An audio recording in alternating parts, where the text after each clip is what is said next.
it's all gonna be good. Don't worry about nothing, don't worry about nothing, nothing now. It's all gonna be good. Hello दोस्तों, स्वागत है आप सभी का। और आज हम लगाने वाले हैं ओली बोर्ड मॉक नंबर 18 में मैथ्स के सवालों को। तो चलिए शुरू करते हैं क्वेश्चन नंबर 1 की तरफ से। क्वेश्चन नंबर 1 में हमें एक इक्वेशन दे रखी है, ठीक है, और उसमें 3 वेरिएबल हैं। एक सेकंड, मैं पेंसिल सेलेक्ट कर लेता हूँ अपनी। एक इक्वेशन दे रखी है, ठीक है, x y z equal to, तो उसमें 3 वेरिएबल हैं। तो हमसे इसकी वैल्यू पूछिए। तो देखो, इसके 2 मेथड हैं। या तो एक वैल्यू पुटिंग से आप कर सकते हो, ठीक है, आप इस क्वेश्चन को वैल्यू पुटिंग से भी कर सकते हो, और दूसरा आप कर सकते हो इसे बेसिक से भी। वैल्यू पुटिंग से कैसे करोगे? लेट सपोज मैं कह रहा हूँ y equal to z equal to 1 put कर दो, ठीक है, क्योंकि हमारे पास 3 वेरिएबल्स दे रखे हैं और एक इक्वेशन है, तो 3 में से 2 का कुछ भी पुटअप कर सकते हो। Y z equal to 1 put कर लेते हैं सिंप्लीफाइड वैल्यूज़ के लिए, तो एक्स की वैल्यू 2 आ जाएगी। अब देखो, वैल्यू पुटिंग में आपको एक चीज़ ध्यान और देखनी पड़ती है कि ये जो आपने वैल्यूज़ पुट करी हैं, ठीक है, इसके बेसिस पे कहीं ना कहीं आपके ऑप्शन सेम नहीं आने चाहिए। जब यहाँ पे ऑप्शंस आप चेक करोगे तो ये इसकी वैल्यू आ जाएगी 4 और इसकी आ जाएगी 2 + 1 दैट इज़ 3 + 1/2 7/2 आ जाएगी इसकी, और यहाँ पे आ जाएगा 1, तो अलग अलग हैं, ठीक है। तो यहाँ पे हम प्रोसीड कर सकते हैं। अब देखो, यहाँ पे 1 में वाई जेड कितना आएगा? आप बोलोगे 1 माइनस 1 अपॉन में 1 - 1/2 प्लस 1 अपॉन में 2 - 1 प्लस 1 अपॉन में 2 - 1। तो यहाँ से जो वैल्यू आएगी 2 ऊपर चला जाएगा, ये बनेगा 2 + 1 + 1 4 वैल्यू कहाँ आ रही है? सिर्फ ऑप्शन ए में। So option A is the right answer, ठीक है। और इसका जो मैं दूसरा मेथड बता रहा था आपको, दूसरा मेथड जो एक तरह से बेसिक है, अगर आप उससे भी करेंगे तो आप देखेंगे कहीं ना कहीं आपका ये भी question with in a second हो जाएगा। जब इस आइडेंटिटी को मैं लिखूंगा, इसे आप कैसे लिख सकते हो? आप बोलोगे, इसे लिखोगे 1 अपॉन में वाई जेड माइनस 1 अपॉन में एक्स, ठीक है। ये एक्स ऊपर जाएगा तो ये बन जाएगा आपका एक्स अपॉन में एक्स वाई जेड -1, ठीक। ये इस टर्म की वैल्यू आ गई, एक तरह से सिंप्लीफाइड वर्जन। जब आप इसे सिंप्लीफाई करने जाओगे तो इसकी क्या आएगी? इसी तरीके से ये आ जाएगी वाई अपॉन में एक्स वाई जेड -1, और ये वाली आ जाएगी जेड अपॉन में x y z -1। X y z की वैल्यू 2 है, तो 2 - 1 2 - 1 2 - 1 डिनोमिनेटर में एक तरह से 2 आ जाएगा, तो ऊपर क्या बचेगा? X plus Y plus Z. So यहाँ से भी आपका एक तरह से देखोगे तो आसानी से x plus Y plus z आपका आंसर ईजिली आ रहा है, ठीक है। और नॉर्मल क्वेश्चन था ये भी, खैर। और बढ़ते हैं अपने अगले क्वेश्चन की तरफ। और ये रहा हमारा अगला क्वेश्चन। क्वेश्चन में क्या कह रहा है कि ए बी सी किसी काम को कर रहे हैं 7, 21, 28 दिन में। तो हमसे पूछा है टाइम कितना लेंगे वो, अगर वो अल्टरनेटिवली स्टार्ट कर रहे हैं वर्क ए के साथ। डैट मीन्स कि मैं ए बी और सी, ए कर रहा है 7 डेज़ में, बी कर रहा है 21, सी कर रहा है 28। इनका एलसीएम ले लेते हैं हम, टोटल वर्क, ठीक है। एलसीएम कितना आएगा? आप बोलोगे 7 12 84 जो है वो टोटल वर्क की वैल्यू आ गई, टी डब्ल्यू। तो यहाँ से ए की एफिशिएंसी कितनी आएगी? 12, बी की एफिशिएंसी आएगी 4 और सी की आएगी 3। अब ऑल्टरनेटिवली ये वर्क कर रहे हैं ए के साथ, तो सबसे पहले ए करेगा 12 काम, फिर आएगा बी करेगा 4, फिर सी करेगा 3। तो देखो 3 डेज़ में आप कितना कितना एक तरह से इन्होंने काम किया? आप बोलोगे 12 4 16 19, 19 वर्क कर दिया इन्होंने 3 डेज़ में। मुझे 84 के वर्क करवाना है, तो 19 इंटू में 4 करता हूँ 76 वर्क ये करेंगे 3 इंटू में 4 दैट इज 12 डेज़ में, ठीक है भैया। अब फर्दर 12 डेज़ में इन्होंने 76 किया। अब अगला जो बचा हुआ काम है, कितना बचा है? आप बोलोगे 8 काम बचा है। 8 काम कौन करेगा? ए करेगा। ए कर रहा है टोटल एक तरह से 12 की एफिशिएंसी से, तो कितना समय लेगा? आप बोलोगे डेट इज 2/3, और ये दिन लेगा, तो 12 दिन ऑलरेडी लग चुके हैं और 2/3, तो इनका जो सम आएगा वो टोटल एक तरह से आपका नंबर ऑफ डेज आ जाएगा, डेट इज 12 = 2/3।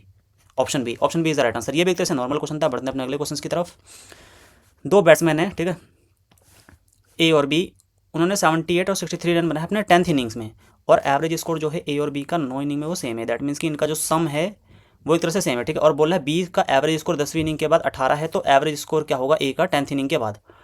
9 तक का तो इनका सेम है, और 10th में क्या कर रहा है? बी 63 बना रहा है और ए बना रहा है 78, और बी का हमें दे रखा है 18। तो मैं कह रहा हूँ कि जो इसका जो डिफरेंस होगा, ठीक है, कितना है? 15। इसका जो डिफरेंस है, ठीक, 15, ये ए के 10 इनिंग में बटेगा इक्वली। तो आप बोलोगे 1.5, और बी का ऑलरेडी 18 है, तो बी में 18 जोड़ दो, दैट इज 19.5। सो जो हमारा एवरेज आएगा ए का वो 19.5 आएगा, क्योंकि देखो ना 9 इनिंग तक का तो इनका एक तरह से एवरेज सेम ही है। कहने का मतलब जो सम आएगा वो सेम ही आएगा, बस ए का 10वीं इनिंग में जो सम है वो 15 ज़्यादा है। अब सम कितना ज़्यादा है? 15, तो 10 इनिंग में इसे इक्वली डिवाइड कर दो, तो 10 इनिंग में जब डिवाइड करेंगे तो 1.5 एक तरह से एवरेज इसका ज़्यादा आएगा as compare to the average of B, ठीक है। और ये भी एक तरह से नॉर्मल कॉन्सेप्चुअल क्वेश्चन था। और बढ़ते हैं अपने अगले क्वेश्चन की तरफ। ये रहा हमारा अगला क्वेश्चन। हमें पी एक सेट दे रखा है और क्यू एक सेट दे रखा है, तो हमसे बोला कौन सी स्टेटमेंट ट्रू होगी, ठीक है। मोड की बात कर रहे हैं, तो यहाँ से तो साफ दिख रहा है यार, पी का जो मोड आएगा 6 आएगा और क्यू का 4 आएगा। अब mode of p is to mode of q -2, q का तो 4 4 -2 ये ऑप्शन होगा नहीं, और क्यू +2 दैट इज ऑप्शन है, यही होगा, दैट इज ओनली 2। ये भी एक तरह से नॉर्मल क्वेश्चन था। बढ़ते हैं अपने अगले क्वेश्चन की तरफ। क्लोजेस्ट वैल्यू पूछिए स्क्वायर ऑफ, अच्छा इसके स्क्वायर का, तो 1/√2। तो ये एक स्क्वायर तो पहले ही हटा देते हैं, रूट, क्योंकि हमसे स्क्वायर पूछा है। तो 5 + √24 की वैल्यू पूछी एक तरह से। तो 5 + √24 की वैल्यू कितनी हो जाएगी? इसको मैं एक तरह से रेशनलाइज करूँगा तो 5 - √24, और √24 हो जाएगा 2√6। ठीक है, 2√6। अब मुझे पता है कि √6 एक तरह से 6.00 हुआ। ठीक है, तो मैं कह रहा हूँ कि जो 24 होता है वो 5.76 होता है, फिर 6.00 और 25 होता है 6.25। हमें √6 की वैल्यू निकालनी है। ये होता है 2.4 का स्क्वायर, ये होता है 2.5 का स्क्वायर, और जो 6.00 है कहीं ना कहीं मिडवे में है, मिडवे से भी थोड़ा सा कम पे है। तो इसकी जो अप्रॉक्स वैल्यू आएगी वो कहीं ना कहीं 2.45 से हल्का सा क्या होगा, आप बोलोगे कम होगी एक तरह से। तो मैं कह रहा हूँ ये 5 - 2 2.45, तो ये कितना आ जाएगा? 5 - 2.4 दैट इज़ 4.9। ठीक है, तो 0.10 आ रहा है यहाँ हमारा इसके हिसाब से। बट ये जो वैल्यू ये हल्की सी कम आएगी इसकी वैल्यू से, 2.45 से। ठीक है, हल्की सी कम, तो हल्की सी कम, बट मैंने लिया है ज़्यादा, तो जो मेरा आंसर आएगा वो 0.10 से हल्का सा एक्स्ट्रा आएगा, दैट इज ऑप्शन डी। ये ऑप्शन ए तो होगा नहीं, सी होगा नहीं, और 0.14 तो काफ़ी ज़्यादा है 0.10 के कंपेरिजन में, तो 0.11 इसका एक क्लोजेस्ट वैल्यू है। और ये भी एक तरह से नॉर्मल क्वेश्चन था कहीं ना कहीं। ठीक है, बढ़ते हैं अपने अगले क्वेश्चन की तरफ। MNP 3 पॉइंट दे रखे हैं हमें, MN NP MP। अच्छा ये कोलिनियर पॉइंट हो गए। ठीक है, यहाँ ध्यान से देखना है, कोलिनियर पॉइंट्स हो गए, क्योंकि इनका जो सम है वो एक तरह से बराबर आ रहा है, कोलिनियर पॉइंट्स। ये है M, ये है N, ये है P। ये वैल्यू दे रखी है 13, ये वैल्यू दे रखी है 7, और ये वैल्यू दे रखी है 20। तो कहीं ना कहीं इनके सम के बराबर है। अब कोलिनियर पॉइंट से कभी भी कोई भी सर्कल पास नहीं होता, पहली बात। ठीक है, तो हमसे नंबर ऑफ सर्कल बोला है जो MNP से पास करेंगे, आप बोलोगे 0। ठीक है, तो एक तरह से 0, क्योंकि सर्कल 3 पॉइंट से पास हो सकता है, बट 3 कोलिनियर, 3 या 3 से अधिक कोलिनियर पॉइंट से कभी पास नहीं हो सकता। ठीक है, ये भी एक तरह से नॉर्मल क्वेश्चन था। बढ़ते अपने अगले क्वेश्चन की तरफ। Sum of money amounts to rupees. अच्छा, एक कोई पर्टिकुलर सम ऑफ मनी है। ठीक है, कोई प्रिंसिपल है, हमें नहीं पता कितना प्रिंसिपल है, वो 3625 हो रहा है 3 साल में, 3625 3 सालों में हो रहा है, और फर्दर 4375 हो रहा है 5 सालों में। तो डिफरेंस कितना रहा है आप बोलोगे, क्योंकि सिंपल इंटरेस्ट में क्या है, ब्याज आपका हर साल का सेम ही होता है। तो 2 साल में आप बोलोगे इसे कितना ब्याज मिला, इसका डिफरेंस निकाल दो, तो कितना आएगा? 750 आ गया, 36 7 43, और 25 और 75 का डिफरेंस, तो 750 रुपये 2 साल में। तो 1 साल में जो इसे ब्याज मिला होगा वो कहीं ना कहीं 375 रुपये मिला। ठीक, 375, और यहाँ तक 3 साल आ चुके हैं, तो 3 की वैल्यू कितनी आएगी आप बोलोगे? जो 3 की वैल्यू आएगी 375 37 1110 होता है, और 1100 एक तरह से 25 रुपये। तो 1125 रुपये यहाँ तक इसे ब्याज मिल चुके हैं, 1125 रुपये। तो मैं कहीं ना कहीं एक तरह से माइनस कर दूंगा 3625 रुपये से 1125, तो एक तरह से प्रिंसिपल आ जाएगा। तो कितना आएगा आप बोलोगे? 2500, क्योंकि 2500 में जब मैं प्लस करूंगा 1125 तो 3625 आ जाएगा, दैट इज ऑप्शन सी। ठीक है, ये भी नॉर्मल क्वेश्चन था, कॉन्सेप्चुअल। बढ़ते हैं अपने अगले क्वेश्चन की तरफ। 2 कॉन्ट्रैक्टर हैं P और Q, आ जाओ भाई। ठीक है, उन्हें एक काम दे रखा है बिल्डिंग बनाने का। P 2 बिल्डिंगें बना रहा है, लेट से P मैं यहाँ डिनोट कर रहा हूँ P, और Q को डिनोट कर रहा हूँ यहाँ। ठीक है, P हमारी 2 बिल्डिंगें बना रहा है 24 मीटर लेंथ की और 21 मीटर लेंथ की। Q बना रहा है 12 मीटर लेंथ की, 15 मीटर लेंथ की और 27 मीटर लेंथ की 3 बिल्डिंग है। हमसे बोला जो ईंटें लगेंगे, नंबर ऑफ ब्रिक्स उस वॉल्स को बनाने के लिए, वो बराबर है स्क्वायर ऑफ 2/3, एक तरह से 2/3 नंबर ऑफ, सॉरी लेंथ, 2/3 जो लेंथ होगी दीवार की उसके स्क्वायर। ठीक है, हमसे बोला कि डिफरेंस बिटवीन, तो यार एक बात बताओ, इसका 2/3 कितना होगा? अगर मैं इनका रिस्पेक्टिव 2/3 करके स्क्वायर करूँ तो आप बोलोगे 16 का स्क्वायर दैट इज 256।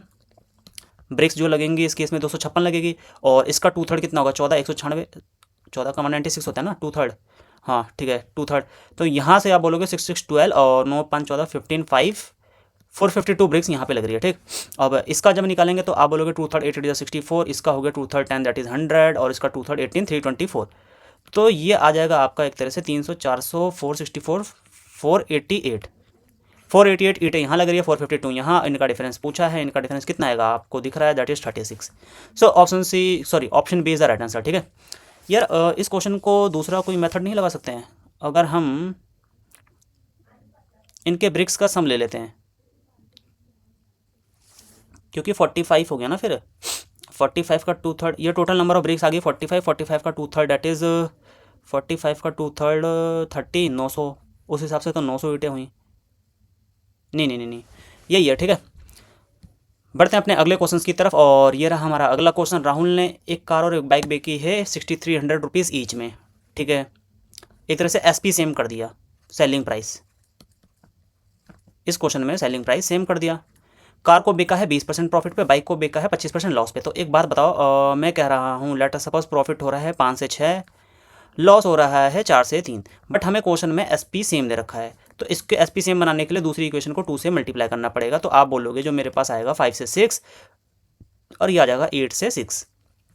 अब बोला है entire transaction resulted in, Rahul ने बेची है बाइक को और कार को 63,000 each.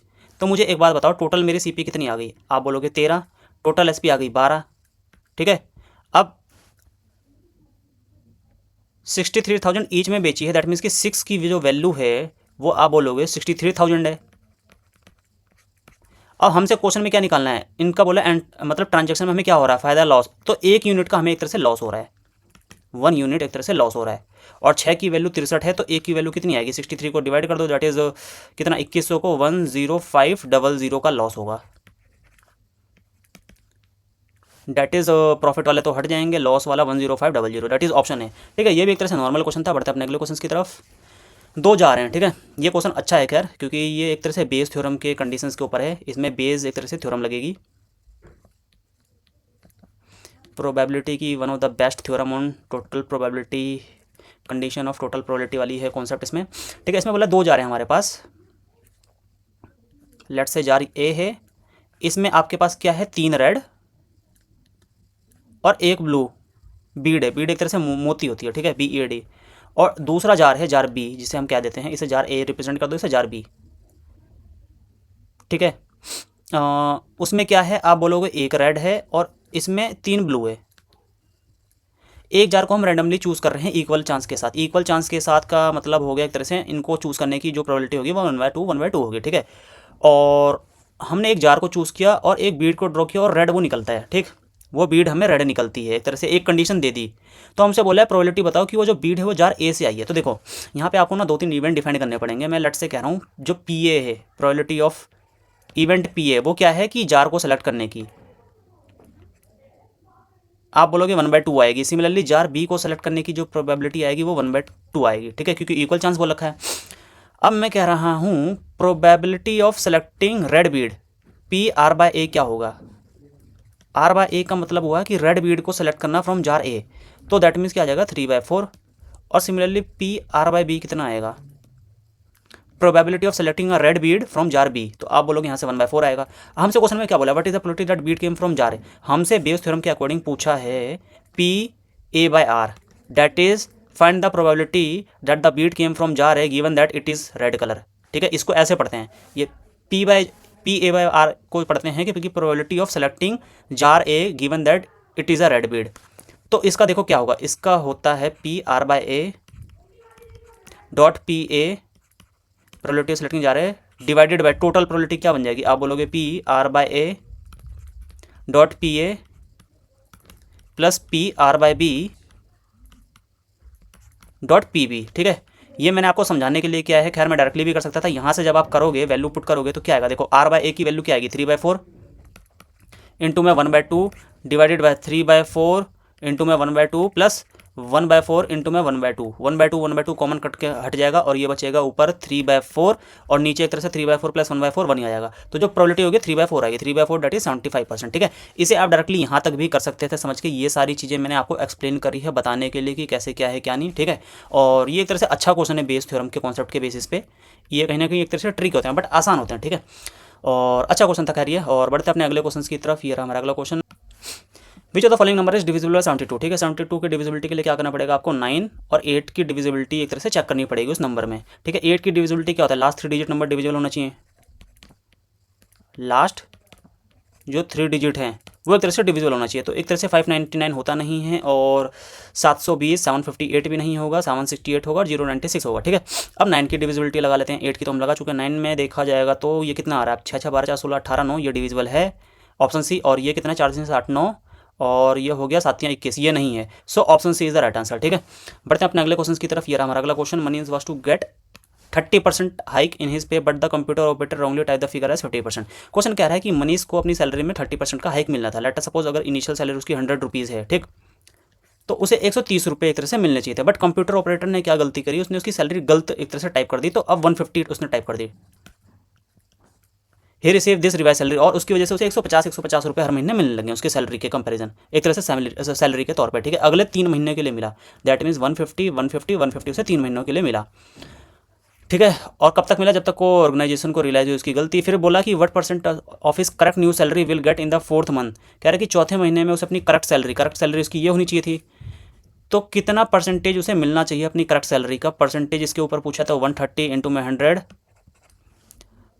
If the access paid, जो एक्सेस उसे हमने सैलरी अभी तक पे करी है इन 3 महीनों में, ठीक है, वो अगली जो चौथे महीने की सैलरी है उसमें से रिड्यूस होके मिले, ठीक है।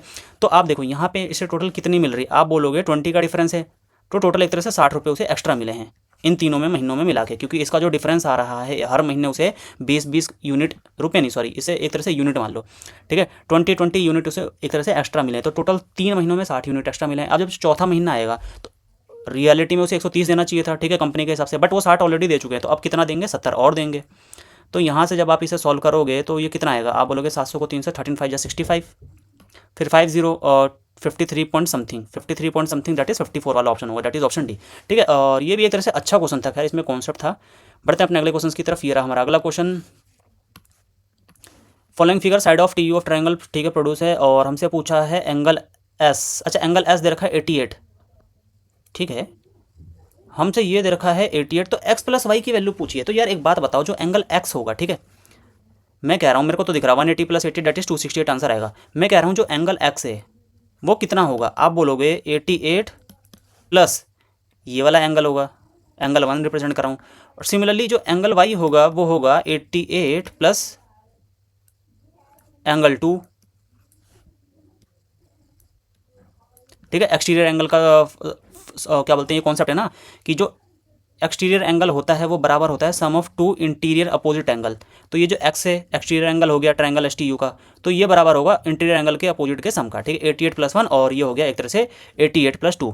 तो मैं कह रहा हूँ यहाँ से एक्स प्लस जब वाई निकालोगे, ठीक है, तो कितना आएगा, देखो 88 एक तरह से ये भी एक साइड हो गई, कहने का मतलब 88 भी ट्रायंगल का एक एंगल हो गया, सॉरी साइड नहीं, एक तरह से एंगल हो गया, तो एंगल 1 एंगल 2 और एंगल 88 ये तीनों कॉन्स्टिट्यूट करेंगे 180 डिग्री के बराबर, तो 180 तो ये हो गया, प्लस एक 88 और बचा, उसमें 88 ऐड कर दो, तो कितना आ जाएगा, डेट इज 268, ठीक है। और अच्छा क्वेश्चन था खैर ये भी। और बढ़ते हैं अपने अगले क्वेश्चन की तरफ। इफ़ x माइनस 1 अपॉन में x माइनस 9 की वैल्यू 15 दे रखी है, तो हमसे पूछा है x माइनस 9 का क्यूब माइनस 1 अपॉन में x माइनस 9 का क्यूब। तो मैं कह रहा हूँ कि लेट से अगर हम x माइनस 9 को a पुट कर दें, ठीक, तो यहाँ क्या बन जाएगा, आप बोलोगे a क्यूब माइनस 1 अपॉन में a क्यूब, और यहाँ पे देखो 1 अपॉन में डिनोमिनेटर में तो a बन रहा है, बट यहाँ हमें कहीं ना कहीं इस तरफ भी एक तरह से a की फॉर्म में रिप्रेजेंट करना पड़ेगा। तो मैं कह रहा हूँ x माइनस 9 बना देते हैं, यहाँ पे भी 15 में से 9 यहाँ पे लेकर जाएंगे, क्या बन जाएगा, आप बोलोगे x माइनस 9 माइनस 1 अपॉन में x minus 9 is equal to ये बचाएगा यहाँ पे 6, ठीक। अब देखो x माइनस 9 हमने क्या लिया था a, तो ये क्या बन जाएगा, आप बोलोगे a minus 1 by a is equal to 6। अब a minus 1 by a is equal to 6 दे रखा है, हमसे वैल्यू किसकी पूछी है, a cube minus 1 by a cube, इसका क्यूबिक एक्सप्रेशन एक तरह से पूछा है, तो वो किसके बराबर होगा, वो होगा आपका एक तरह से 6 का cube plus 3 times of 6, that is ये हो जाएगा 216 plus 18 234। So option B is the right answer. और ये चीज़ कैसे करी मैंने, ठीक है, ये इस पार्ट को खैर आपको मालूम होगा एक तरह से डायरेक्ट कहीं ना कहीं इसकी आइडेंटिटी होती है। लेट से अगर a प्लस 1 बाई ए हमें क्वेश्चन में दे रखा है लेट से p के बराबर, तो आप बोलोगे जो a cube plus 1 by a cube की जो वैल्यू होगी, ठीक, वो कितनी होगी, वो होगी p cube minus 3 times of p, ठीक। अब सिमिलरली अगर a minus 1 by a let से q के बराबर दे रखा है, तो उस केस में a cube minus 1 by a cube की वैल्यू क्या होगी, आप बोलोगे डेट इज q का cube plus 3 times of q। कहने का मतलब जब प्लस हो और प्लस में ही पूछा जाए तो एक तरह से माइनस हम लेते हैं पी क्यू माइनस 3p, और जब माइनस हो और माइनस में ही पूछा हो, ठीक है, तो उस केस में क्या होगा, एक तरह से प्लस हो जाएगा। आपको बस ये ट्रिक कहीं ना कहीं याद रखनी पड़ेगी। और खैर मैं उम्मीद करता हूँ ये चीज़ आपको एक तरह से मालूम भी होगी, क्योंकि बीइंग आप मेंस का एग्जाम लिखने जा रहे हो। और ये भी एक तरह से नॉर्मल क्वेश्चन था। बढ़ते अपने अगले क्वेश्चन की तरफ। सिंप्लीफाइड वैल्यू पूछिए इसकी, ठीक है, क्या होगा, आप बोलोगे लेट से 1 प्लस साइन, और यहाँ से क्या जाएगा, इसे अगर मैं एक्सपेंड करूँ तो ये हो जाएगा that is 1 minus sine by cos, ठीक, 1 माइनस साइन बाय कॉस, और ये 1 प्लस साइन दे रखा है हमें क्वेश्चन में, और ये 1 माइनस कॉस। तो ये बन जाएगा 1 + sin 1 - sin cos स्क्वायर इस cos को कट करेगा, बचेगा ऊपर सिर्फ cos, ठीक है। cos इससे मल्टीप्लाई होगा cos - cos square, cos - cos square, that is option है, option is the right answer, ठीक है। ये भी एक तरह से नॉर्मल क्वेश्चन था। और बढ़ते अपने अगले क्वेश्चन की तरफ। By selling a sweet box और शॉपकीपर गेट 17% प्रॉफिट, ठीक है, 17% का प्रॉफिट हो रहा है अगर वो एक स्वीट बॉक्स को बेच रहा है। तो बोला अगर सेलिंग प्राइस स्वीट बॉक्स की 2210 रुपये ज़्यादा है कॉस्ट प्राइस से, तो एक तरह से देखो सेलिंग प्राइस बोल रहा है, ठीक है, सेलिंग प्राइस 2210 ज़्यादा है सीपी से, तो कहीं ना कहीं और प्रॉफिट 17% का हो रहा है। तो ये जो 17% की वैल्यू है, ठीक, यही हमें क्वेश्चन में दे रखी है 2210। यहाँ से 1% की वैल्यू क्या आएगी, आप बोलोगे 1% की जो वैल्यू आएगी ये आ जाएगी 17 3 ज़ा 130 रुपीज़, ठीक। हमसे क्वेश्चन में पूछा है सेलिंग प्राइस कितना हो, 117%। 117% की वैल्यू क्या होगी 117 इंटू में 130, यूनिट डिजिट देखा जाए तो सभी का कहीं ना कहीं डिफरेंट है, अगर मैं जीरो को हटा दूँ तो, ठीक है। 7 3 20 लास्ट में 1 आएगा, डेट इज ऑप्शन नंबर सी।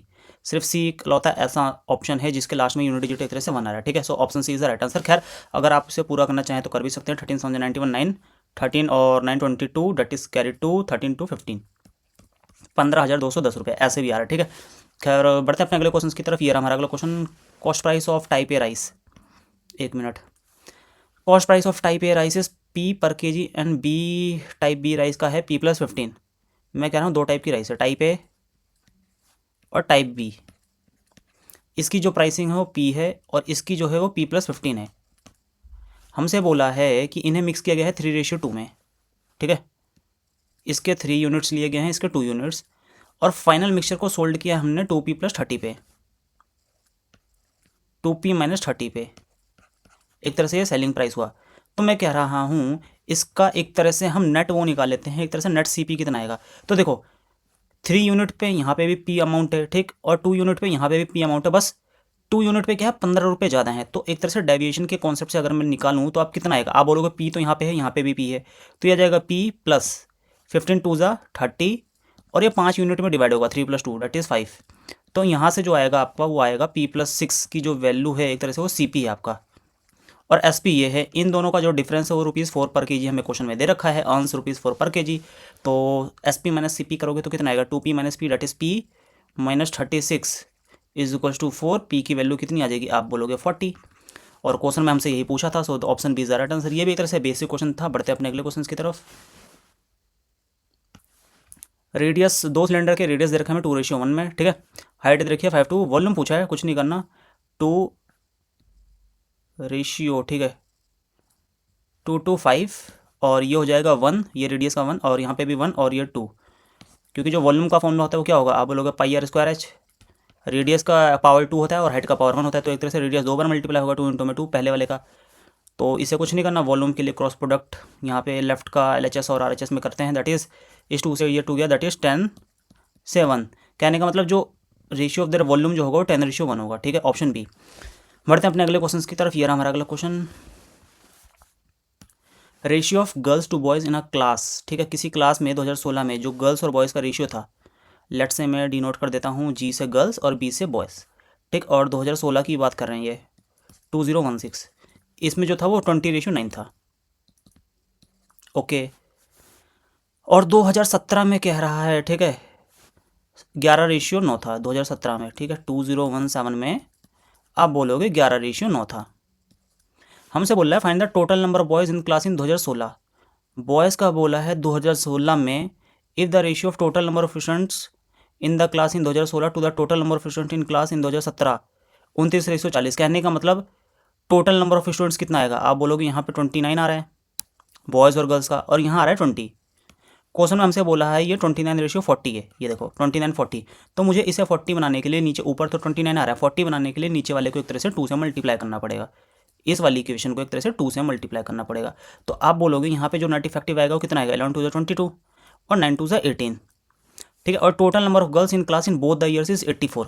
अब देखो हमें ऊपर वाले का ये देखना है 20:9 2016 में और 22:18।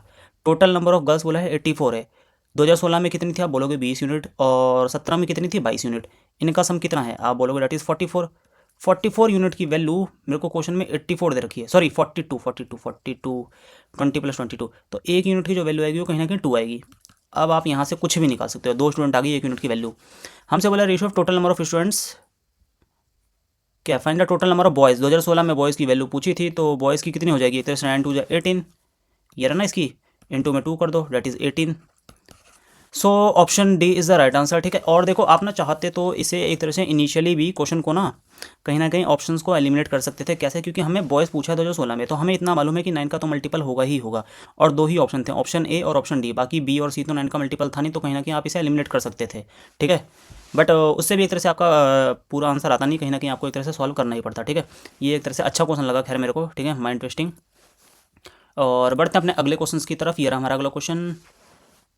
ठीक है, डिस्टेंस कवर्ड बाय ट्रक इन इतना आवर्स। ठीक है, D-6 hours is 4D-13। Speed दे रखी है, डी की वैल्यू पूछी है। ठीक है, कुछ नहीं, देखो स्पीड दे रखी है और टाइम दे रखा हमें, तो 59 हमारा एक तरह से स्पीड है, और टाइम जो है वो D-6 है, बराबर 48D-13। तो देखो एक तो तरीका है कहीं ना कहीं आप इसे सॉल्व करो LHS RHS करके, बट एक और तरीका अगर हम यूनिट डिजिट के कॉन्सेप्ट से लगाएं। ठीक है, अगर मैं यहाँ पे यूनिट डिजिट का कॉन्सेप्ट लगा दूँ ऑप्शंस पुट करके, तो क्या उससे हमारा आंसर जल्दी आ सकता है। लेट्स से अगर मैंने ऑप्शन ए पुट किया 27, ठीक है, 27 पुट किया, 27 यहाँ 1 एक तरह से 9 आ जाएगा LHS में, और RHS में कितना आएगा, 7 8 जा 56, 6 - 3, ये होगा नहीं 20। 31 अगर मैं करूँ तो 5 9 जा 45 आएगा यहाँ पे, और 8 - 3 5, तो 31 इज़ द राइट आंसर। अगर देखो अगर 31 को आप पुट करोगे लेट अस सपोज, तो 31 - 6 डेट इज़ 25, और 5 को 9 से मल्टीप्लाई करेंगे तो 5 ही आएगा यूनिट डिजिट। सिमिलरली यहाँ पे जब आप 31 पुट करोगे तो 1 का 8 से मल्टीप्लिकेशन होगा, लास्ट में 8 आएगा, और इसका -3 हो जाएगा, डेट इज़ 5। तो कहीं ना कहीं आप यूनिट डिजिट से भी, ठीक है, ऑप्शंस को पुट करके, ऑप्शंस को पुट करके यूनिट डिजिट आप चेक कर सकते हो, यूनिट डिजिट। ठीक है, और इन क्वेश्चन को खैर सॉल्व करने की जरूरत पड़ती नहीं, बट अगर आप चाहो तो इसे सॉल्व भी कर सकते हो। LHS RHS ले जाके 59D 11D बराबर हो जाएगा, डेट इज़ 59 इंटू में 6 + 13 सॉरी -13, और फिर वहाँ से 11 से डिवाइड करोगे तो आपका एक तरह से आंसर आ जाएगा। ठीक है, बढ़ते अपने अगले क्वेश्चन की तरफ। ये रहा हमारा अगला question. In triangle XYZ XY YZ, अच्छा 3 4 5 हमें दे रखा है। ठीक है, XY 3, तो हम YZ 5 ले लेते हैं। एक तरह से राइट एंगल ट्राइंगल है, ये Y, ये Z और ये X। XY की वैल्यू हमें दे रखी है 3, और YZ की 5, और ZX की 4। W एक पॉइंट है, कहाँ है, YZ पे, such that YW WZ, okay, YW जो है WZ के बराबर है। तो यार ये तो चलो, ये तो हमें पता भी है एक तरह से। हमसे XW की लेंथ पूछिए, तो XW की लेंथ कितनी होगी, आप बोलोगे जो XW की लेंथ होगी, ठीक है, ये पूछिए, तो ये भी कहीं ना कहीं इनके बराबर ही हो जाएगा। ठीक है, और कितना आएगा, आप बोलोगे डेट इज़ 5/2, ये जो होगा एक तरह से 5/2 होगा, 5/2, that is option number B. क्योंकि हमें मालूम है, देखो जो इक्विलेट सॉरी जो राइट एंगल ट्राइंगल होता है, ठीक है, ये जो अगर पॉइंट मिड पॉइंट होता है, तो जो हाइपोटेन्यूज का सेंटर होता है ना, मतलब हाइपोटेन्यूज के अपोजिट साइड में जो एंगल बन रहा है 90 डिग्री का, वो भी कहीं ना कहीं एक तरह से बराबर ही होती है वहाँ से लाइन। और ये बनता क्या है, आप बोलोगे एक तरह से सर्कम सर्कल बनता है, एक ऐसा सर्कल जो कहीं ना कहीं ट्राइंगल के तीनों वर्टिसों से एक तरह से पास होती है, देखो। ठीक है, और उस केस में ये जो एक्ट करता है वो एज अ रेडियस के तौर पे काम करता है, जिसे हम सर्कम रेडियस भी बोलते हैं, डेट इज़ R और ये R। सेंटर से हम सर्कमफेरेंस पे जो दूरी होती है वो रेडियस के बराबर ही होती है ना। देखो ये सेंटर है, सेंटर से सर्कमफेरेंस की जितनी भी दूरी होगी रेडियस के बराबर होगी। सो ये एक तरह से कहीं ना कहीं चीज़ें एक तरह से कंक्लूजन जो होते हैं, और आपको दिमाग में अगर याद रहे तो कहीं ना कहीं आप क्वेश्चन को विदिन अ सेकंड में कर सकते हो। ठीक है, बढ़ते हैं अपने अगले क्वेश्चन की तरफ। ये रहा हमारा अगला क्वेश्चन। 2x/y + 3y/x = -√6 दे रखा है, और हमसे क्वेश्चन पूछा 2√2x³ - 3√3y³। ठीक है, तो कहीं ना कहीं क्यूबिक आइडेंटिटीज़ वाला ही कॉन्सेप्ट लगेगा, तो यहाँ आ जाएगा √2x³ - √3। तो कहीं ना कहीं एक तरह से इसका आंसर क्या आएगा, 0 आ रहा है इसका आंसर। कैसे, देखो आपको लग रहा होगा ये कैसे कर दिया इतनी जल्दी, देखो मेरे को यहाँ से दिख रहा है साफ, ये √2 का x³ होगा, √2x का होल क्यूब -√3y का होल क्यूब। ठीक, इसे जब आप एक्सपेंड करोगे कितना आएगा, आप बोलोगे √2x - √3y इंटू में इसका square that is 2x plus इसका square that is 3y, 2x² होगा, सॉरी हाँ 2x² + 3y², और ये हो जाएगा प्लस डेट इज़ √6xy। हम इसकी वैल्यू पूछिए। अब देखो ये जो आइडेंटिटी दे रखी है, अगर आप इसे सिंप्लीफाई करोगे तो कितना आएगा, आप बोलोगे ये आ जाएगा that is 2x² + 3y² -√6xy। ठीक, अब xy को हम यहाँ पे लेके जाएंगे तो क्या बनेगा, आप बोलोगे 2x² + 3y² + √6xy = 0। अब देखो हमें जो क्वेश्चन में चाहिए था, जो हमसे क्वेश्चन में पूछा था, उसमें एक तरह से टर्म्स ये आ रही है, ठीक, 2x² + 3y², ये स्क्वायर है सॉरी, प्लस √6y, और इसकी वैल्यू जीरो है। जब आप जीरो को पुट करोगे, ठीक, तो वो किसी नंबर से में मल्टीप्लाई हो तो आंसर एक तरह से जीरो ही आएगा। सो दैट्स वाई इसका जो आंसर होगा एक तरह से जीरो होगा, ठीक है। और ये सब चीज़ें ना कहीं ऑब्जर्वेशंस के बेसिस पे होती है। जब आप कई इस पे प्रैक्टिस करोगे कई क्वेश्चनों की ना, तो ऑटोमेटिकली आपको चीज़ें दिखेगी। मेरे को मालूम है यहाँ पे क्यूब है, ठीक है, और माइनस का है, तो कहीं ना कहीं एक तरह से a - b, a² + b² + ab होगा। अब जब ये डिनोमिनेटर वाली टर्म यहाँ मल्टीप्लाई होगी माइनस में, इस तरफ जाके एक तरह से एलएचएस में शिफ्ट हो जाएगी, तो यहाँ जीरो बचेगा। तो इस वजह से आप डायरेक्टली इसका आंसर भी एक तरह से, अगर आप कहीं ना कहीं उस तरीके से सोच पा रहे हो चीज़ों को उस लेवल पे, तो एक तरह से इसका आंसर आप मार्क कर देते। बट खैर सॉल्यूशन करो, अगर आप इसका करोगे तो भी इसमें ऐसा कोई डिफिकल्टी नहीं होगी, ठीक है। और एक तरह से वो भी 25 से 20 सेकंड में आपका आंसर कहीं ना कहीं आ जाएगा। बढ़ते हैं अपने अगले क्वेश्चन की तरफ। और ये रहा हमारा अगला क्वेश्चन। ये क्वेश्चन भी एक तरह से अच्छा है, ठीक है। जब मेरे को ये क्वेश्चन दिखा तो कहीं ना कहीं मुझे लगा कि लाइक अभी तक जो आता था वो एक तरह से नॉर्मली आता था, y = 2 पे दे दिया, या -2 पे, या x = 143 या कुछ पे भी दे दिया, ठीक है। लेकिन इस केस में y = -x पे ही दे दिया। तो देखो y = -x की लाइन बनेगी कैसे, अगर मैं बोलूँ तो ये एक तरह से कहीं ना कहीं एक तरह से आपका उल्टा होगा। तो ये जो लाइन होगी ना, ये इस तरीके से जो पास होगी इस डायरेक्शन में, ये होती है y = -x। देखो इसमें आप कोई से भी कोऑर्डिनेट पुट करके देख लो। अगर y आप पॉजिटिव लेते हो, ठीक है, तो x आपका नेगेटिव आएगा। ऊपर की डायरेक्शन में y पॉजिटिव होता है, लेफ्ट डायरेक्शन में नेगेटिव होता है, तो ये आ गया। सिमिलरली नीचे की डायरेक्शन में y नेगेटिव होता है और राइट साइड में x पॉजिटिव होता है, तो ये लाइन होती है y = -x। और एक और लाइन होती है जो इस तरफ से पास होती है, ठीक है, ये रेड वाली जो मैं मार्क कर रहा हूँ, ये होती है y = x, ठीक है। बहुत अच्छा कॉन्सेप्ट है, समझा रहा हूँ, ध्यान से समझना। हमसे रिफ्लेक्शन बोला है इस पॉइंट का 5 - 4, ठीक है। कहाँ पूछा है, y = -x। तो भाई मेरी बात ना एक ध्यान से सुनना, दो लाइन होती हैं, y = x और y = -x। ये मैंने आपको बना के दिखा दी, y = x कौन सी होती है, y = -x कौन सी होती है। कभी भी अगर हमें कोई point they they, let us suppose a और b कोई पॉइंट है, अब इस पॉइंट का पूछा जाए रिफ्लेक्शन y = x में क्या होगा, ठीक है, तो याद रखना हमेशा इसके कोऑर्डिनेट जो होंगे ना वो बस स्वैप हो जाएंगे, एक तरह से इंटरचेंज, बी ए हो जाएगा। आपको दिमाग ज़्यादा नहीं लगाना, सिर्फ बी हो जाएगा डायरेक्टली, ठीक है। y = x में क्या होगा, एक तरह से स्वैप हो जाएगा। और y = -x में क्या होगा, उसमें भी स्वैप होगा, लेकिन उसमें स्वैप होने के साथ साथ इसके साइंस भी चेंज होंगे। अब जैसे फॉर एग्जांपल ए बी है, इसका पूछे तो इसका क्या होगा, पहले तो आप कोऑर्डिनेट इसके स्वैप करो, बी है। अब उसके बाद देखो अगर कोई पॉजिटिव है तो नेगेटिव कर दो, नेगेटिव है तो पॉजिटिव कर दो। अब जैसे ए बी यहाँ पॉजिटिव है तो -b -a कर दो, ठीक है। अगर y = x है तो सिर्फ कोऑर्डिनेट स्वैप करने हैं, और y = -x है तो कोऑर्डिनेट के स्वैप करने के साथ साथ आपको साइन भी कहीं ना कहीं इंटरचेंज करना है। अब देखो हमसे क्वेश्चन में पूछा क्या था, इस पॉइंट का रिफ्लेक्शन पूछा y = -x, तो मैं कह रहा हूँ y = -x है, तो सबसे पहले आप क्या करोगे, कोऑर्डिनेट स्वैप करो। कोऑर्डिनेट स्वैप कैसे करोगे, 4 - 5। अब फर्दर इसके साइन चेंज कर दो, साइन चेंज करने के लिए माइनस लगाया, अब अंदर जाएगा कितना बनेगा, आप बोलोगे -4 5। सो -4 5 आपका राइट आंसर हो जाएगा, दैट इज ऑप्शन है, ठीक है। आई होप सो आपको ये चीज़ समझ में आ गई, और ये एक तरह से मेरे को अच्छा लगा अभी तक, क्योंकि इस मॉक में एक तरह से ये एक नई चीज़ पूछी है जो अभी तक पिछले मॉक्स में हमने नहीं करी थी, ठीक है। और इस चीज़ को कहीं ना कहीं ध्यान से आप देख के जाना, और क्या पता इससे रिलेटेड आपके पेपर में आ जाए। बढ़ते हैं अपने अगले क्वेश्चन की तरफ। ये रहा हमारा अगला question. The radius of a hemisphere is 2.8 centimetre, from this a sphere of maximum volume is cut out. तो हमसे वॉल्यूम ऑफ रिमेनिंग सॉलिड पूछा, ठीक है। सबसे पहले हम हेमिस्फीयर बना लेते हैं अपना, ये हमारा हेमिस्फीयर। अब इस हेमिस्फीयर में बोल रहा है कि एक हमने स्फीयर को कट किया मैक्सिमम वॉल्यूम का, तो जो स्फीयर बनेगा वो कुछ इस तरीके से बनेगा, ठीक है, जो इसके टॉप सरफेस को टच करेगा और बॉटम एक तरह से बेस में। तो देखो इस केस में क्या कंडीशन होती है, जो हेमिस्फीयर का रेडियस होता है ना, ठीक है, वो बराबर होता है डायमीटर ऑफ स्फीयर के। तो कहने का मतलब इस केस में देखो इसका जो रेडियस है हेमिस्फीयर का वो है आपको 2.8 दे रखा है, और स्फीयर का जो आ जाएगा वो कितना आएगा, आप बोलोगे रेडियस ऑफ स्फीयर एस, वो आ जाएगा इसका हाफ, दैट इज़ 1.4। अब कुछ नहीं करना, आपको एक तरह से कॉन्सेप्ट आपको फॉर्मूला लगा देना है, हेमिस्फीयर के वॉल्यूम में से स्फीयर के वॉल्यूम को माइनस करना है।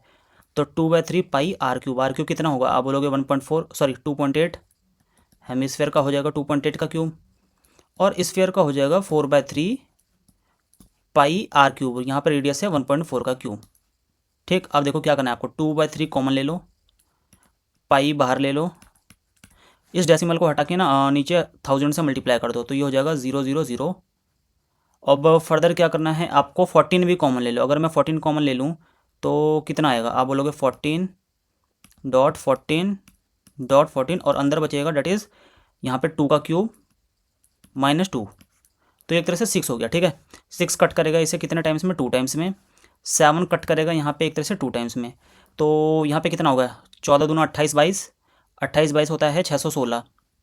देखो 14 टू ज़ा ये बन गया 14 टू ज़ा 28, 28 जब 2 से मल्टीप्लाई होगा 22 से मल्टीप्लाई होगा तो ये होता है 616, और बचा क्या आपका 14 बचा, और फिर फर्दर बचा 4। ठीक है, अब कुछ नहीं करना, एक तरह से यूनिट डिजिट के अगर मैं कॉन्सेप्ट्स को लगा दूँ up to 1 but correct decimal place बोला है तो नहीं लगा सकते हैं। ठीक है, आपको मल्टीप्लाई ही करना पड़ेगा। खैर नीचे 1000 भी है तो उससे फ़र्क नहीं पड़ता, आपका आंसर वैसे भी आ जाएगा, आपको सिर्फ डेसिमल वो तो डिवाइड के लिए है। 14 6 84, कैरी 8, 14 और 8 22, कैरी 2, 14 6 84, 85 86। 86 को अब 4 से मल्टीप्लाई करोगे तो कितना आएगा, बोलोगे 4 4 16, 16 कैरी 1, 4 2 8 9, 4 6 24, 32 33 34, तो 34.496 आ गया एक तरह से। तो आपका जो आंसर होगा ये बी होगा, दैट इज़ 34.5। ठीक है, क्योंकि हमारा जो आंसर है 34.496 आ रहा है। ठीक है, और up to 1 correct decimal place बोला है तो 34.5 हमारा आंसर हो जाएगा। ठीक है, ये क्वेश्चन एक तरह से कुछ ज़्यादा इसमें डिफिकल्टी नहीं थी, बस एक तरह से नॉर्मल हल्की फुल्की कैलकुलेशन थी। ठीक है, और वो भी एक तरह से आसान हो जाएगी अगर आप कहीं ना कहीं एक तरह से ईजी और स्मार्ट अप्रोच से उस कैलकुलेशन को अगर करो तो। बढ़ते अपने अगले क्वेश्चन की तरफ। ये रहा हमारा अगला question, A B and C D are two parallel chords on different side of centre of a circle and distance between A B and C D is 17.6। A B की लेंथ दे रखी है, सी डी की length दे रखी है, ये दो कोड्स हैं बेसिकली, अलग अलग साइड्स में है सेंटर्स के। हमसे length of radius of circle पूछा है, तो देखो सबसे पहले हम सर्कल बना लेते हैं। ठीक है, खैर चलो सर्कल रफली बनी गया है। अब दो कोड भी बना लेते हैं, ए बी और सी डी।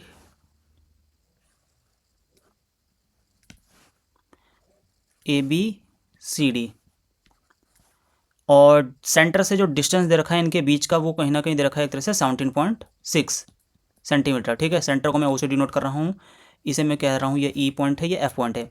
ए बी की लेंथ हमें क्वेश्चन में दे रखी है 38.4, तो बी एफ की लेंथ आ जाएगी आप इसका half, that is 19.2। Similarly E D की जो लेंथ आएगी हाफ ऑफ सी डी की हो जाएगी 16।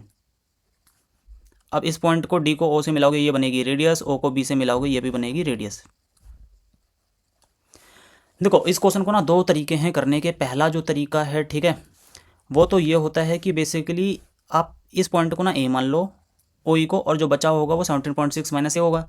अब आपको दो ट्रायंगल दिखेंगे, ट्रायंगल ओ ई डी और ट्रायंगल ओ एफ बी। इसमें आपको पाइथागोरस थ्योरम लगा देनी है एक तरह से, क्योंकि आर का स्क्वायर होगा 16 स्क्वायर प्लस ए स्क्वायर ऊपर वाली में, और नीचे वाली में जो हो जाएगा आर का स्क्वायर होगा वो होगा 17.6 माइनस ए का होल स्क्वायर प्लस 19.2 का होल स्क्वायर। दोनों तरफ कंपेयर करोगे एक तरह से एक ही वैल्यू आ जाएगी, बट वो कहीं ना कहीं एक तरह से कैलकुलेटिव होता है, टिपिकल होता है। अगर आप अपना हल्का सा दिमाग लगाएं इसे, ठीक है, ध्यान से देखना। मैं कह रहा हूँ कि लेट सपोज अगर मैं ट्रायंगल ओईडी को देखूँ तो मेरे को ई डी 16 दे रखी है, इतना मालूम है, और हमें एक तरह से रेडियस की वैल्यू फाइंड करनी है ओडी। तो मैं एक तरह से उस वैल्यू के करीब जाने की कोशिश करूंगा जो एक तरह से 16 के साथ पाइथागोरस ट्रिपलेट बनाएगा। आप बोलोगे जो 16 का पाइथागोरस ट्रिपलेट होता है वो एक तरह से 12 16 20 का होता है, 12 16 20 के साथ होता है। तो अगर मैं रेडियस को लेट सपोज 20 ले लेता हूँ, जो कि हमारे ऑप्शन में दिया भी है, ठीक है, अगर मैं लेट सपोज 20 पिक करता हूँ तो ए की वैल्यू ए हटा दो, अभी ये जो वैल्यू आएगी वो कितनी आएगी, आप बोलोगे 16 ये है तो ये बची हुई 12 आएगी ओ ए की। अब ये ओ एफ कितना आएगा 17.6 माइनस 12 डेट इज़ 5.6, ये 5.6 है, एफ भी 19.2 है। अगर इसमें इन दोनों को यूज़ करके पाइथागोरस की आइडेंटिटीज़ को अगर ओ बी 20 आ गई, दैट मीन्स कि जो हमने ऑप्शन लिया है सेटिस्फाई कर गया। अब देखो 5.6 और 19.2, ठीक है, ये कट रहे हैं किसी से, आप बोलोगे 14 7 से कट रहा है ना, हाँ 7 8 56, और ये कट रहा है 7 2 20 7 2 14, और नहीं 7 से कट रहा है, 8 से कट रहा है ना, हाँ 8 से कट रहा है, सॉरी ये 8 से कट रहा है 7 टाइम्स में, और 8 2 16, 8 4 24। तो देखो 7 और 24 रेशियो आ गया। तो मुझे पता है अगर ये 7 24 किसके साथ पाइथागोरस ट्रिपलेट बनाता है, 7 24 बनाता है 25 के साथ, ठीक है। अब इसमें जो मैंने मल्टीप्लाइंग एक तरह से जो रिड्यूसिंग फैक्टर यूज़ किया है वो 8 किया है, तो 25 को जब आप 8 से मल्टीप्लाई करोगे 0.8 से एक तरह से, तो कितना आएगा, आप बोलोगे 20 ही आएगा। तो एक तरह से यहाँ से भी जो आ रहा है वो आपका एक तरह से 20 आ रहा है, जो कि सेटिस्फाई हो रहा है, और ये प्रूव कर रहा है कि जो एक तरह से आपने रेडियस 20 एज्यूम किया वो एक तरह से राइट है, ठीक है। तो आप इस अप्रोच और इस मेथड से भी जा सकते हो डायरेक्टली क्वेश्चन को सॉल्व करने के लिए, और जब आप इस तरीके की चीज़ें यूज़ करोगे तो आप देखना आपका जो आंसर होगा वो विदिन अ सेकंड निकलेगा, ठीक है। ये तो खैर मैंने आपको एक्सप्लेन करने के लिए चीज़ें बताई हैं यहाँ पे लिख के कि 7 24 25, नहीं तो आप इसे डायरेक्टली कैलकुलेट करोगे 56 और 19.2 का 7 24 बेटर है, तो 25 के साथ एक तरह से वो 20 बनेगा, ठीक है। और ये क्वेश्चन खैर अच्छा लगा, और मैं होप करूँगा कि एक तरह से आप इसे बेसिक से भी जो मैंने अप्रोच आपको बताई थी ए और 17.6 माइनस ए लेके, और फिर आपको कंपेयर करना, एक तरह से आप उस तरीके से भी निकाल के देखना, और फिर मेरे को बताना कि क्या आपका जो टाइम वहाँ पे ज़्यादा लग रहा है या यहाँ पे ज़्यादा लग रहा है, ठीक है। बढ़ते हैं अपने अगले क्वेश्चन की तरफ। ये रहा हमारा अगला question, m sin x minus 3 और equal to N cos X, N sine X minus 4 equal to minus M cos X. तो M square plus N square की वैल्यू पूछिए, ठीक है, M square plus N square, ठीक है, M में है कोऑर्डिनेट्स चेंज हो रहे हैं, तो कहीं ना कहीं इसका आंसर कितना है, आप बोलोगे 3 का स्क्वायर प्लस 4 का स्क्वायर दैट इज 25। देखो एक आइडेंटिटी होती है बेसिकली, ठीक है, आइडेंटिटी होती है, लेट सपोज अगर a sine x plus b cos x is equal to p दे रखा है हमें, और फर्दर दे रखा है a cos x minus b sine x, हमें क्यू दे रखा है, ठीक है, तो उस केस में a square plus B square की जो वैल्यू होती है वो होती है p square plus Q square के। अब देखो अगर मैं इस इक्वेशन को देखूं तो ये कितना है, आप बोलोगे M sine X minus N cos x is equal to 3। Similarly यहाँ जब आप देखोगे तो कितना है, आप बोलोगे M cos X plus N sine X is equal to 4, ठीक है।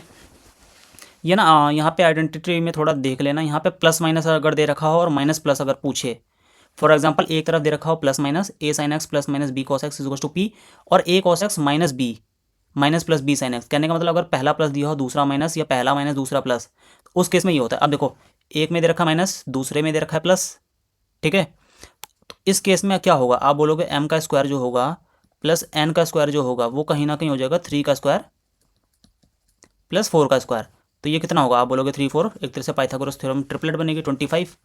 और ये चीज़ कैसे होती है, तो एक तरह से कुछ नहीं करना, अगर आप दोनों तरफ स्क्वायर करोगे और दोनों इक्वेशन को ऐड करोगे तो 2ab sin x वाली 2ab sin x cos x वाली जो टर्म होगी वो कहीं ना कहीं आपस में कट जाएंगी, और a square sine square B square cos square दोनों में एक तरह से मिलेगा, और कहने का मतलब एक में a स्क्वायर साइन स्क्वायर मिलेगा और दूसरे में a square cos square x मिलेगा, तो a स्क्वायर जब कॉमन लोगे sine square plus cos square 1 होता है, तो इसी तरीके से एक तरह से आपको सॉर्ट आउट हो जाएंगे और जो मिलेगा वो a square plus B square equal to P square plus Q square मिलेगा, ठीक है। बढ़ते हैं अपने अगले क्वेश्चन की तरफ। ये रहा हमारा अगला क्वेश्चन, पार्टनरशिप का बहुत देर बाद आया है। आयशा ने इन्वेस्ट किया 15,000 और निखिल ने इन्वेस्ट किए हैं 21,000 एक पार्टनरशिप में। लेट्स से कि मैं ए से डिनोट कर रहा हूँ आयशा को और एन से डिनोट कर रहा हूँ निखिल को। आयशा ने किए हैं 15,000 और निखिल ने किए हैं 21,000। 4 महीने बाद निखिल ने अपनी कैपिटल हाफ विड्रॉ कर ली, ठीक है, इनटू में 4 मंथ के बाद हाफ विड्रॉ कर ली, डेट इज अब कितना होगा, आप बोलोगे 10500। और 8 महीने बाद आयशा ने डबल कर दी, ओके, अब आयशा ने डबल कर दी 8 महीने बाद, डेट इज 30 के। एंड में टोटल प्रॉफिट 81600 का हो रहा है, तो निखिल का शेयर पूछा है 81600।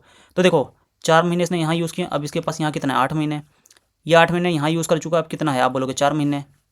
कुछ नहीं करना, आप काटा पिट्टी करनी है। अगर मैं लेट से 4 से कट करूँ तो 4 यहाँ पे बचेगा 2, यहाँ बचेगा 2 और यहाँ बचेगा 4, 3 0 मैं कट कर देता हूँ हर जगह, 3 नहीं सॉरी यार 2 ही करना था, खैर कोई बात नहीं, इसे 10.5 कर देते हैं, यहाँ 3 0 चला गया। अब देखो कितना बचेगा, आप बोलोगे 15 to 30 प्लस 30 रेशियो बराबर हो जाएगा 21 प्लस 10.5 इंटू में 2 डेट इज 21, तो ये आ जाएगा एक तरह से 30:21, या यूँ कह लो 10:9, सॉरी 10:7।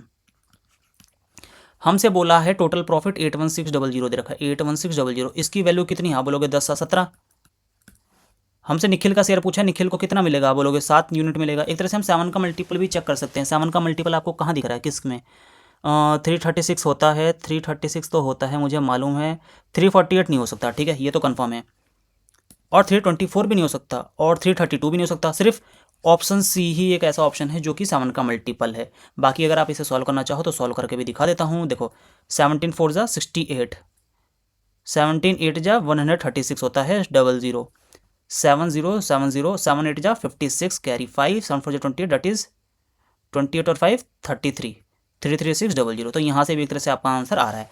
तो ये सब चीज़ें क्या होती हैं, एक तरह से टाइम सेविंग टेक्निक्स होती हैं जो कि एग्जाम में आपके कुछ कुछ छोटे छोटे पल्स बचा के एक तरह से कहीं ना कहीं आपके काफ़ी यूज़फुल होती हैं। और खैर अगले क्वेश्चन में भी आपको टाइम मिल जाता है, ठीक है। अगर कोई 1-2 टफ क्वेश्चन आ गए तो आप ये छोटे छोटे जो समय हैं इसे बचा के उन क्वेश्चनों में आप एक तरह से दे सकते हो। बढ़ते अपने अगले क्वेश्चन की तरफ। ये रहा हमारा अगला question, find the sum of the digit of X. अच्छा, डिजिट्स ऑफ एक्स के सम हमें एक तरह से बताना है। तो देखो जब आप इसे पेयर वाइज लोगे तो आप कितना आएगा, ए स्क्वायर माइनस बी स्क्वायर की जो आइडेंटिटी बनती है वो ए माइनस बी ए प्लस बी बनती है।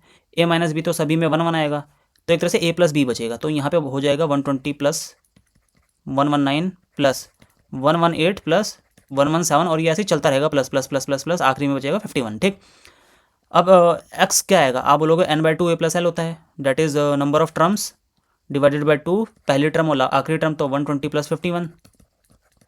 अब आप बोलोगे इसमें टोटल नंबर ऑफ टर्म्स कितनी होगी, एक जो कॉन्सिक्यूटिव एपी होता है, ठीक है, एक तरह से कॉन्सिक्यूटिव नेचुरल नंबर में, उसमें क्या होगा, आप बोलोगे 120 - 51 + 1 होता है नंबर ऑफ टर्म्स, तो यहाँ से आ जाएगी जो नंबर ऑफ टर्म्स एक तरह से 70 आ जाएगी। ठीक, एन की वैल्यू 70 पुट करोगे तो कितना आएगा, आप बोलोगे 2 से डिवाइड हो जाएगा 35 और यहाँ बचेगा 171।